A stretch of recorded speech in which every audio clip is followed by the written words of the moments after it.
Stu here with Raid Shadow Legends to talk about the #1 top best, still the best, #1 champion in Raid Shadow Legends even after all these years. 2 years rolling, and whenever I do summons, people say, hey, if you pull a second one of these, I will be happy with it. That's right, Royal Guard, we've got 3 of them right here. It is such a fun champion to play with once you get good with your Royal Guard to where he's hitting really hard on that takedown, doing damage based off of enemy max HP. It is a wonderful feeling to cut through dragons, ice golem, and spider all together. We're going to go through all those. We'll talk about how you would gear your Royal Guards, and we'll just talk about how amazing he is after all this time, that there still aren't other champions introduced into the game that kind of are like Royal Guards. We just don't see champions like this anymore. They will not introduce more champions that do damage based off of enemy max HP. Not that we've seen yet. And I really miss that. I want to see some cool champions that we love, like Royal Guard, Cold Heart, all the rest out there. Even Husk is pretty cool. Septimus, of course, you know. But on our Royal Guards here, this guy is so unique because of the debuffs he does as well. The A1 decreases defense at a 65% chance for 2 turns. Decreased defense at 60%. That is huge on an A1. Then his A3 hits 4 random targets, has a 75% chance to put a slow speed and decrease the turn meter by 25%. That is so big. If Royal Guard was a Void champion, he would just be everywhere. We would see him, he would be nuts. I really wish he was Void, it'd be fun, but it's fine. What he is right now is amazing still. Look at this. Just doing damage. Now you do want high attack on the waves, right? You want more attack on the waves. You can still do an enormous amount of damage as you're progressing through the game and you're going higher up in your dungeons. The bosses and the minions that you're fighting, the waves will have more and more HP. So that takedown, that A2 on a 4-turn cooldown will start doing more damage. But to do more damage on the waves, you do want more attack. More attack, though, on the bosses aren't going to really add up to a lot more damage. It's mainly based then off of their max HP because they have so much HP that even us increasing the attack up isn't going to do that much more damage for us.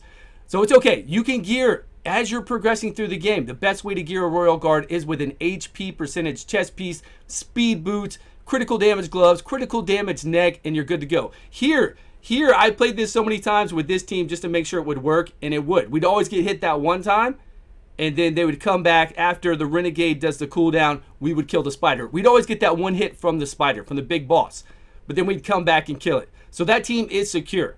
And my Royal Guards, I've got one at 152 speed, one at 181 speed, and one at 171 speed, I think.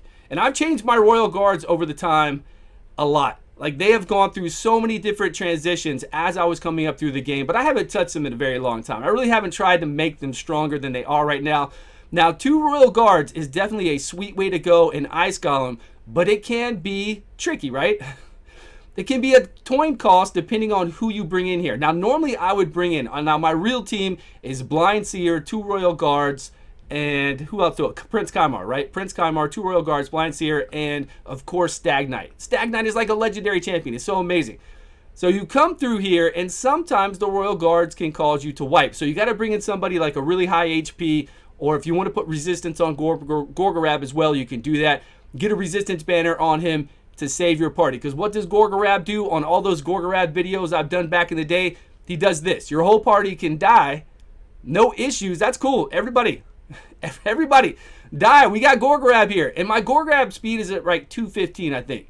He's not crazy speed. He's just got like all speed gear, HP, some defense in there if you want to throw it. And then you've got a Gorgorab that's going to keep your party going. We're going to do one more run after this with Miscreated Monster. Uh-oh. We've got maintenance soon, guys. It's going to be down for 15 minutes. Okay, Stu, we see it. Let's go on. I feel like Miscreated Monster is actually a safer carry sometimes because he's so amazing. But you know how Miscreated Monster, if you have a Miscreated Monster in this game, you can play 2 Royal Guards everywhere. You can play 2 Royal Guards in Spider and not worry about it and take your time as long as you have turn meter reduction. You could use Miscreated Monster in Dragon, no problem. Another phenomenal champion. We should definitely do a tier list of the top epic champions out there. There are just so many good ones now and so many good ones in certain situations. It's really hard for me to do a tier list and unless, hey, we could do a tier list per dungeon. Best epics in Spider, best epics in here, Clan Boss, everything else. That would be okay with me. I just don't like doing overall best epics, but we could talk about where they're best at. Right now, it is all about these Royal Guards. And I love Royal Guard. So I'm hoping you have your Royal Guard. You've been working on your Royal Guards. We will look at their gear. We'll look at their masteries right after this. See, with Miscreated Monster, he covers you so much with that Ally Protect and with his shields. And look, we're taking a full-on hit right there. Both of the side minions are up. The boss is ignoring 100% of our defense. We're going to get frozen, but still, no problem. We're not worried about it. And my Royal Guards are probably floating around 30k HP. When I was coming up, I did have my Royal Guards always with an HP percentage chest, speed boots, critical damage gloves, and critical damage neck. But then now I've kind of transitioned. Depending on what I'm playing, I really need to make them stronger. So look at this one right here. I don't even have HP percentage on the chest, which I would normally have that on here. Then, of course, like we said already, critical damage here, and then speed boots on the boots. For the most part, you just gear your Royal Guard that way, and he is good to go. Survivability, if that's an issue, you've got Arbiter, Gorgorabs, a lot of good carries in the game to make sure that they can come back or stay alive. And these are the masteries I have on him. Let me move my head for a minute. This one down here just gives you more damage every time you kill people, up to a maximum of 12. You kind of want that on your Royal Guard because he's going to kill people.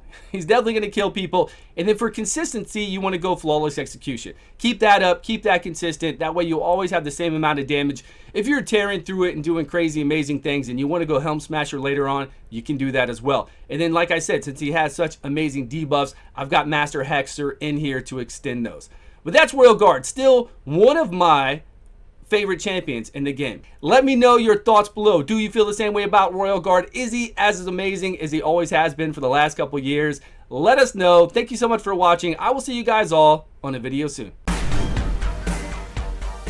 Stu here with Raid Shadow Legends to talk about the #1 top most played player. What is it? Stu here with Raid Shadow Legends to talk about the top, the best, the most Royal Guard #1 champion in the game still after all these years. A3 hits 4 random targets. Well, that's not going to work. And his A3 has a chance to turn meter 65 and then a 75. Decrease the speed by 30% and decrease turn meter by 25%. Top, best, most, #1, still the best Royal Guard